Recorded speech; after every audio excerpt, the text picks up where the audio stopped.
Baljeet Phogat block प्रधान, doctor S दलाल, इन सब की ओर से भी बोलने का निवेदन था, लेकिन मंच की एक सीमा, मैं मंच से क्षमा याचना करता हुआ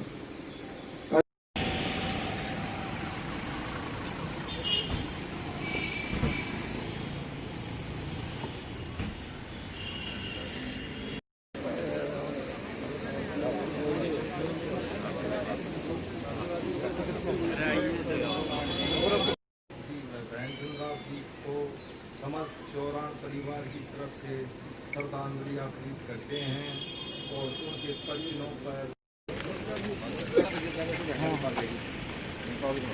इनको रास्ता बता रहा है, इधर से चले जाएंगे यहाँ से नहीं। अच्छा साहब, चंद्रावती जी जो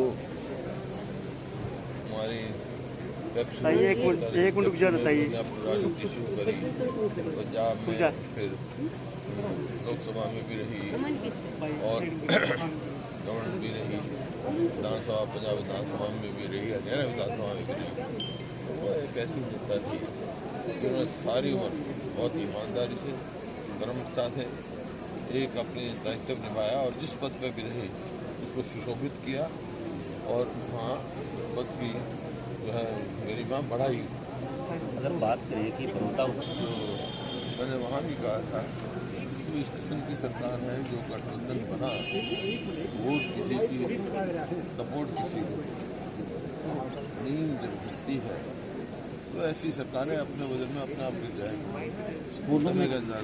स्कूलों में कोरोना पॉजिटिव बच्चे आ रहे हैं लगातार और सरकार इस तरफ ज़्यादा ध्यान नहीं दे रही, तो ध्यान देना चाहिए बच्चों को, तो खास तौर पर बचाना चाहिए। तो स्कूल करने के मैं समझता हूँ जल्दी नहीं होनी चाहिए थी, ऑनलाइन करें और करें या इतना इंतजाम करें जो 5 बच्चे दूर दूर से बैठ के पढ़ सकें।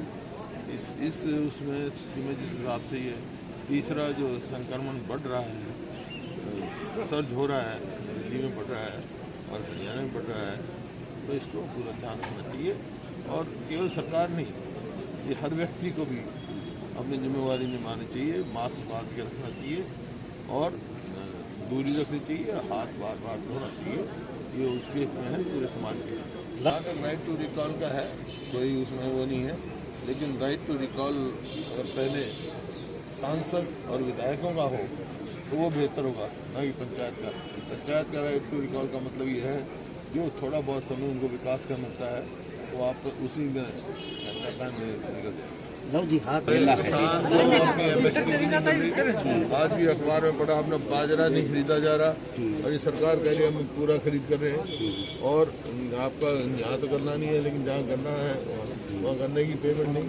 और अभी लाडवा से मेरे पास टेलीफोन आया था, उसकी पीछे पेमेंट नहीं हुई, 3 हफ्ते से पेमेंट नहीं हो रही कहीं भी, मतलब सन्ना समय पेमेंट हो रही और लागत बढ़ रही है, कीमत। कांग्रेस पार्टी आगामी दिनों में क्या कोई आंदोलन कर रही है? क्या छोड़ के जाता है वही याद किया जाता है, और चलिए पीछे क्या छोड़ के गई हैं ये आज विचार करने की जरूरत है। और जो रास्ता दिखा के गई हैं वो ही उसी पे चलने पे ही सच्ची श्रद्धांजलि है। जहाँ तक हमारा परिवार का और चंद्रावती जी का संबंध है, मैं समझता हूँ, मैं तो इनकी गोदियों में खेला, छोटा सा था मैं। पेप्सू की राजनीति से शुरू की उन्होंने, पेप्सू से पंजाब, फिर आपका राष्ट्रीय स्तर पे लोकसभा में गई, मंत्री रही, राज्यपाल रही और जितने भी उच्च पदों पर रही, उन्होंने जो भी शोभा जो है पद की व्यक्ति से होती है, जो भी पद हो, जो व्यक्ति उस पर बैठा हो, उस पद की शोभा उस व्यक्ति से होता है।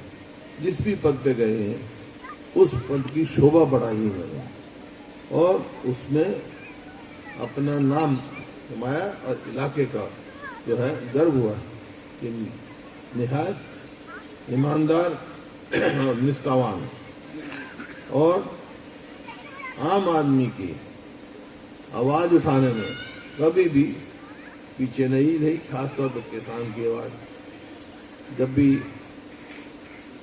मैं मुख्यमंत्री रहा, उस समय भी के सांसद रहा, तो जब भी कोई बात होती तो जरूर किसान की बात मेरे से करती थी।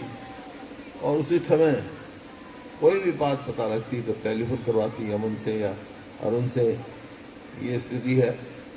तो उसमें जो भी हो सकता था कर पाए। और ये बात नहीं है पार्टी कोई सी पार्टी से रहे, मेरे पिताजी कांग्रेस से रहे, ये जब लोकसभा में गए जनता दल से वही आमने सामने मकान, लेकिन प्रेम और स्नेह वही रहा, वही एक प्रति के लिए एक दूसरे के प्रति सम्मान रहा। कभी भी सम्मान में किसी में कोई कमी नहीं। तो एक जीता जागता उदाहरण था राजनीति में कैसा व्यक्ति होना चाहिए और क्या नियम निभाने चाहिए और किस किस्म का लगन जिम्मेवारी लोगों के प्रति होनी चाहिए। ये एक जीता जाता उदाहरण हमारे सामने था, जो आज हमारे बीच में नहीं रहा। व्यक्तिगत तो जो हानि हुई है वो तो पूरे होने का कोई मतलब ही नहीं, लेकिन पूरे इलाके के और प्रदेश को जो उनके जाने से हानि हुई है वो उसकी पूर्ति मैं समझता हूँ नामुमकिन है। ऐसा व्यक्तित्व कभी कभी आता है राजनीति में, और वो सामाजिक तौर पे भी राजनीतिक तौर पे भी एक मजबूत व्यक्तित्व थे, बहुत ही मजबूत। और जब मेरे को पता लगा कि चंद्रावती जी नहीं रही तो मेरे को यकीन नहीं आया। और आज भी मैं सोच रहा था दिन रास्ते में, यकीन सा नहीं आ रहा था, क्योंकि पैदा आँख खुलते ही जब से होश संभाला इनको मैं देखता रहा। तो आज बड़ा मुश्किल है ये सोचना, जैसे मेरे पिताजी नहीं थे जब मैं सोच नहीं सकता था, आज ऐसे ही बड़ा मुश्किल लग रहा है मेरे को ये सोचना कि वो हमारे में नहीं रही। लेकिन जैसे सृष्टि के नियम है वो तो नहीं है। अब तो हमारे पास एक ही रास्ता है, जिस ईमानदारी से उन्होंने समाज सेवा की, जिस ईमानदारी से राजनीति में रही और जिस चरित्र से रही, उनका जो हम पालना करें और उनको दिखाए हुए रास्ते पे चलें, यही सच्ची श्रद्धांजलि है। मैं अपनी ओर से, अपने समस्त परिवार की ओर से और समस्त पार्टी की ओर से, सभी साथियों की ओर से श्रद्धांजलि अर्पित करता हूँ और ईश्वर से प्रार्थना करता हूँ अपने चरणों में। ओम शांति शांति।